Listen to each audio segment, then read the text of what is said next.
Hello guys, myself professor Ravi Bhatia. I am the owner of my classes. आप सब लोगों का माई क्लासेस में स्वागत है। आपने देखा है कि कोविड-19 की वजह से पूरा मार्केट बंद लगा पड़ा है, पूरा इंडिया बंद है, पूरा वर्ल्ड बंद लगा पड़ा है, क्योंकि इस महामारी ने जिस तरह से यहाँ पे रोल प्ले किया है तो कहीं ना कहीं पे जन जीव जाति सब अफेक्ट हुए हैं। बट कोई बात नहीं, हम ऑनलाइन लेक्चर्स के थ्रू आप लोगों तक पहुँचने की कर रहे हैं। हम 15 मई 2020 से हम आपके ऑनलाइन 12th के ऑनलाइन लेक्चर स्टार्ट करने जा रहे हैं। कुछ स्टूडेंट्स का एक कहना है कि एडमिशन के पहले सर हम लोग को एक डेमो चाहिए, तो आज मैं आप लोगों के लिए ना एक डेमो लेके आ गया हूँ। एक थोड़ा सा हम लोगों का पढ़ाने का तरीका कैसे है, किस तरह से हम थोड़ा डिफरेंट पढ़ाते हैं, थोड़ा टेक्निक के साथ पढ़ाते हैं और मार्केट से थोड़ा डिफरेंट पढ़ाते हैं। हमारा मेन फोकस है कि स्टूडेंट का एक बार कॉन्सेप्ट क्लियर हो गया ना, तो आगे के प्रैक्टिकल सम्स हो या कुछ भी हो वो खुद ही कर लेते हैं। But the thing is that पहले कॉन्सेप्ट क्लियर होना चाहिए। सो कॉन्सेप्ट क्लियर करने के लिए हमें तो आधे से पौना घंटा लग जाता है एक कॉन्सेप्ट क्लियर करने के लिए। मैं आपको एक छोटी सी झलक दे रहा हूँ कि किस तरह से हमारी कौन सी टेक्निक्स है पढ़ाने की, किस तरह से। देखिए क्या होता है, अब बहुत सारे स्टूडेंट्स हमारे पास 11th में आते हैं, 12th में आते हैं, FY में आते हैं, SY में आते हैं, डायरेक्टली एंट्री करते हैं TY में।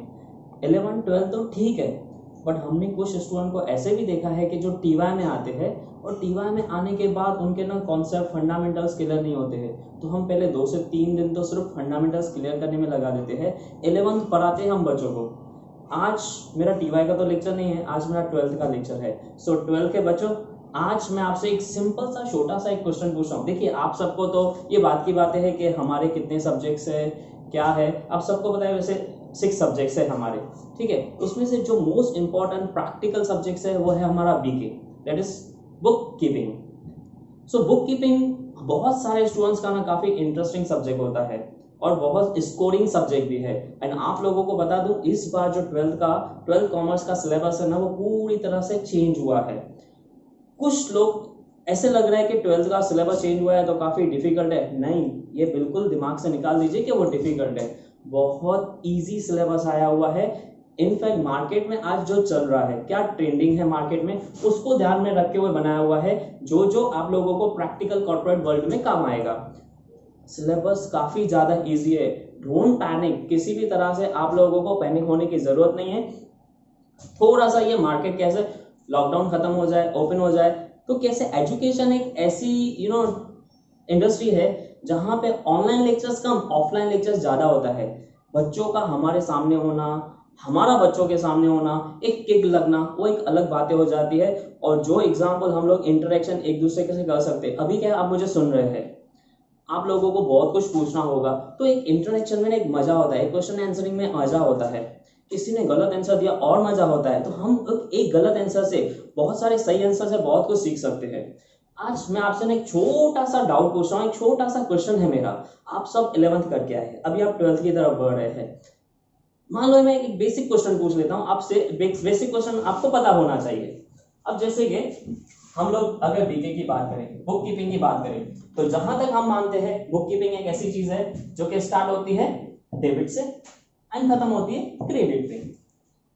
बरोबर बच्चों, मुझे ये जानना है what's the full form of DR and CR। मुझे सिर्फ ये बता दीजिए DR एंड CR का फुल फॉर्म क्या है। बहुत सारे लोग DR को ऐसे भी लिखते हैं, बहुत सारे लोग CR को ऐसे भी लिखते हैं। Not an issue, DR CR कैसे लिखते हैं वो इंपॉर्टेंट नहीं है। DR एंड CR का फुल फॉर्म क्या है। 11th हो चुका है तो बेसिक आइडिया तो होना चाहिए। तो जब हम स्टूडेंट से पूछते हैं, TY के स्टूडेंट, आप तो 12th में बचा, TY के स्टूडेंट से हम पूछते हैं कि what is DR। So normally students बोलते हैं डेटर्स एंड क्रेडिटर्स। गलत नहीं है बट पूरी तरह से सही भी नहीं है। बेसिकली DR एंड CR का फुल फॉर्म होता है it's a debit records and credit records. So these are the basic things, basic fundamentals. No doubt आप बहुत सारे स्टूडेंट्स को पता भी होगा, बट सबको नहीं पता होता है। जो हमने मेरे 10 इयर्स के एक्सपीरियंस में मैंने बहुत बार देखा है कि TY तक स्टूडेंट्स को नहीं पता होता है बेसिक फंडामेंटल्स। ठीक है बेटा, कोई बात नहीं है। इसी तरह से ना हम आपके काफी सारे फंडामेंटल्स क्लियर करते रहेंगे, छोटी छोटी बातें। एक दूसरा एग्जाम्पल ले लेते हैं बच्चों। जो आप लोगों को थोड़ा इजी रहेगा कि कैसे फंडामेंटल्स क्लियर होते हैं। तो क्या है ना, बहुत बार हम लोग है ना रटाफिकेशन करते हैं, पर हर बार पेपर में एग्जाम्स में रटाफिकेशन काम नहीं आता है। तो हम आपको इस तरह से प्रिपेयर करेंगे कि आप लोगों को किसी भी तरह का क्वेश्चन आए, आप लोगों के फंडामेंटल्स लॉजिक्स क्लियर है ना, you are safe. So second example मैं आपसे पूछ रहा हूँ, हम लोग नॉर्मली गोल्डन रूल्स पढ़ते हैं। We are having 3 golden rules,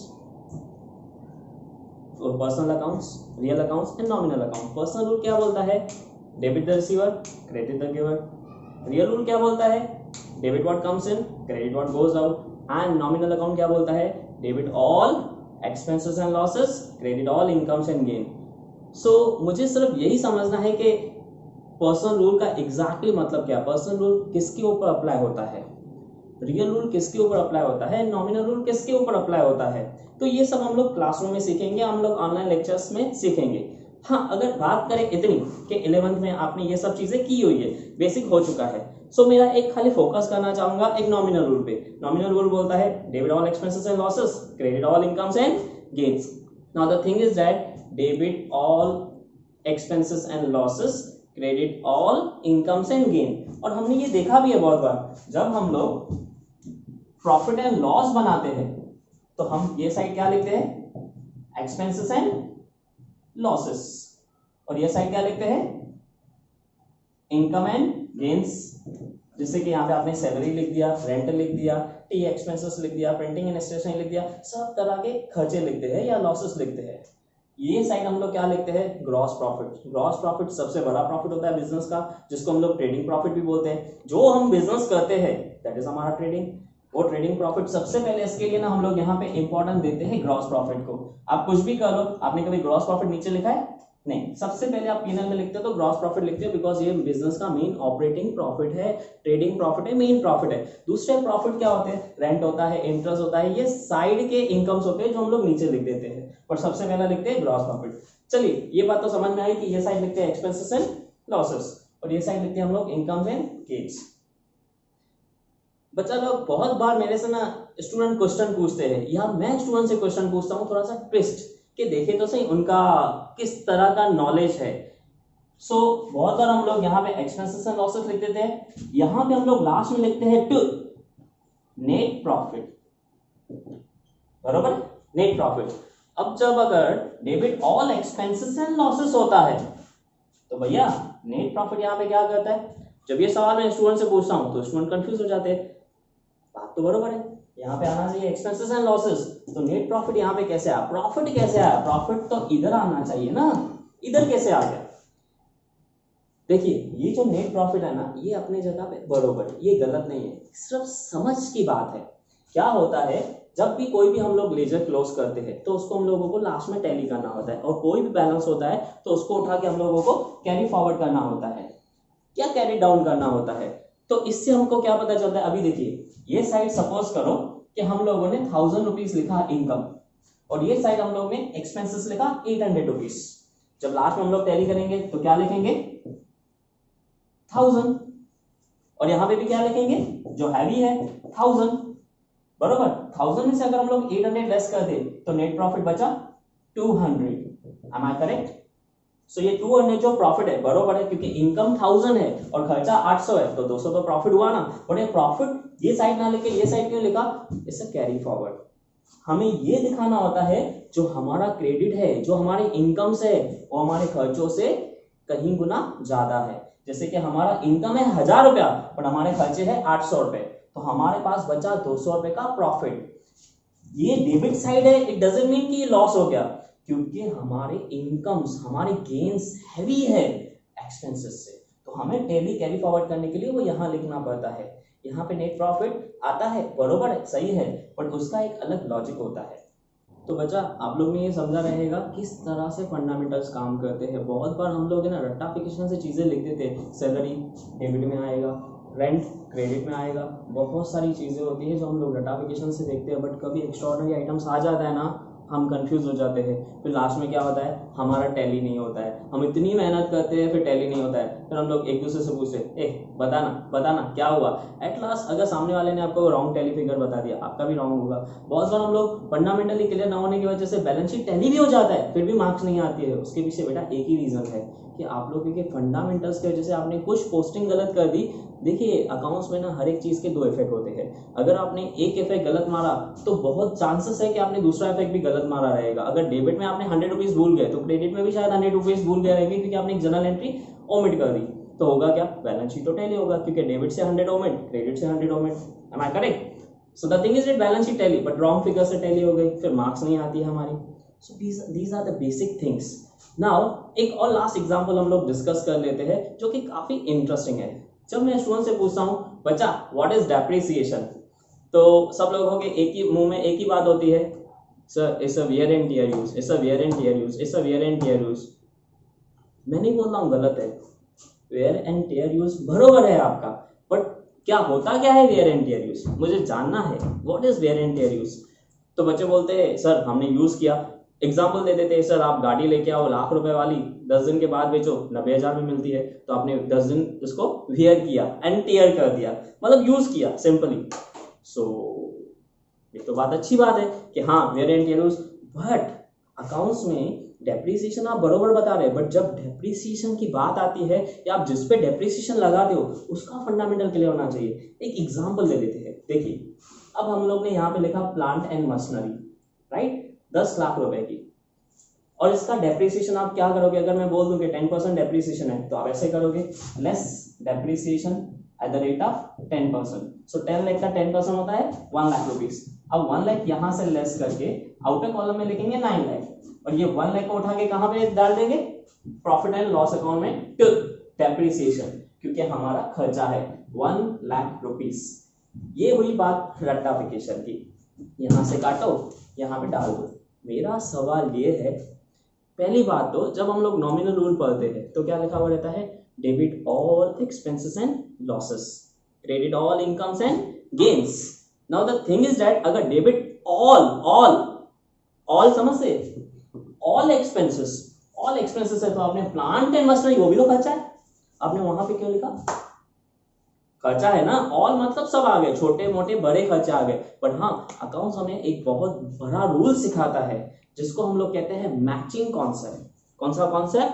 matching concept. अभी मैचिंग कॉन्सेप्ट में क्या रहता है? देखिए अगर हम लोग प्लांट एंड मशीनरी है खर्चा, हम चाहें तो हम लोग पीएनएल में लिख सकते हैं प्लांट एंड मशीनरी, जो कि हम लोग नहीं लिखते हैं, बट हाँ उसका एक छोटा सा सब्स्टिट्यूट पार्ट लिखते हैं, depreciation on plant and machinery. Am I correct? But खर्चा है। मेरा क्वेश्चन ये कि यहाँ पे क्यों लिखा? तो स्टूडेंट क्या बोलते हैं, सर वो तो एसेट है ना, एसेट है ना, प्रॉपर्टी है ना। अरे बरोबर है भैया, प्रॉपर्टी है, एक्सपेंसेस है, बट नॉमिनल रूल क्या बोलता है? Debit all expenses and losses. तो बेटा क्या होता है, मैं भी मानता हूं कि ये एसेट है। एसेट मतलब वो चीज जो 1 साल से ज्यादा चले, जो आपको बेनिफिट बहुत ज्यादा दे, जो आपकी अर्निंग कैपेसिटी आपके बिजनेस की बढ़ा दे, और जो non recurring in the nature हो, जो बार बार ना हो। सैलरी कैसे आपका रिकरिंग नेचर है, जिसके लिए जो भी रिकरिंग एक्सपेंसेस होते हैं ना वो यहाँ पे लिखे जाते हैं, जो भी रिकरिंग होते हैं, और जो भी नॉन रिकरिंग होते हैं वो यहाँ पे लिखे जाते हैं। उसके अलावा हम लोग ये भी देखते हैं क्या वो बिजनेस की अर्निंग कैपेसिटी बढ़ाता है। जैसे कि plant and machinery, yes business की अर्निंग कैपेसिटी बढ़ाता है, वो हर साल चलता है, उसकी लाइफ 10 ईयर्स है, एस्टिमेटेड लाइफ इज 10 ईयर्स। वो हर साल चलता है और हमें हर साल चलता है, प्रोडक्शन करके देता है, प्रोडक्ट बना के देता है, वो प्रोडक्ट हम लोग मार्केट में बेचते हैं। 10 साल तक वो हमें कमा के देगा ना, 10 साल तक हमें कमा के देगा। सो सवाल ये उठता है, अगर 10 साल तक कमा के देगा मतलब वो हमारे इनकम साइड को, इनकम एंड गेन के साइड को 10 साल तक हिट करता रहेगा, 10 साल तक क्या करेगा? हिट करेगा। तो बेटा ये गलत चीज नहीं हो जाएगी कि प्लांट एंड मशीनरी हम लोग डायरेक्टली यहां पे लिख दें, एक ही बार 10 लाख रुपया इधर ही लिख दें? तो इसके लिए मैचिंग कॉन्सेप्ट क्या बोलता है कि अगर ये 10 साल कमा के देगा, इनकम 10 साल तो खर्चा भी 10 साल, इनकम 10 साल तो खर्चा भी 10 साल। इसके लिए आपने डेप्रिसिएशन की फॉर्मूला भी की रहेगी, cost minus scrap value upon estimated life, estimated life. इसका मतलब ये है कि अगर वो 10 साल चलेगा, अगर 10 साल इनकम देगा तो हम लोग उसको ना 10 साल क्या करेंगे? 1-1 लाख हर साल देते जाएंगे, 1-1 लाख हर साल देते जाएंगे। तो 10 साल इनकम, 10 साल खर्चा। Matching concept, no doubt it is a wear and tear use, but हर साल थोड़ा थोड़ा देते हैं, क्योंकि आपने एक ही बार में अगर आपने यहां पे दिखा दिया कि plant and machinery 10 lakh rupees and वो आपके बिजनेस का फर्स्ट ईयर है जब आप प्लांट एंड मशीनरी परचेस करके आए हो। फर्स्ट ईयर में अगर आपने 10 लाख रुपीज दिखा दिया तो होगा क्या बेटा, फर्स्ट ईयर में आपके प्रॉफिट होने के चांसेस बहुत कम होते हैं। तो अगर आपके प्रॉफिट्स है सिर्फ यहाँ पे ग्रॉस प्रॉफिट है 2 लाख रुपीज, ठीक है, सो होगा क्या, 10 लाख रुपए का खर्चा, 2 लाख रुपए का प्रॉफिट, 8 लाख रुपए का आप लॉस दिखा दोगे पहले ही साल में। बताओ कौन सा बिजनेस आपके पास अट्रैक्ट होगा, कौन से इन्वेस्टर्स आपके अट्रैक्ट होंगे, कौन से शेयर होल्डर्स को आप शेयर्स बेचोगे, कौन सी बैंक आपको लॉसेस के ऊपर लोन देगी।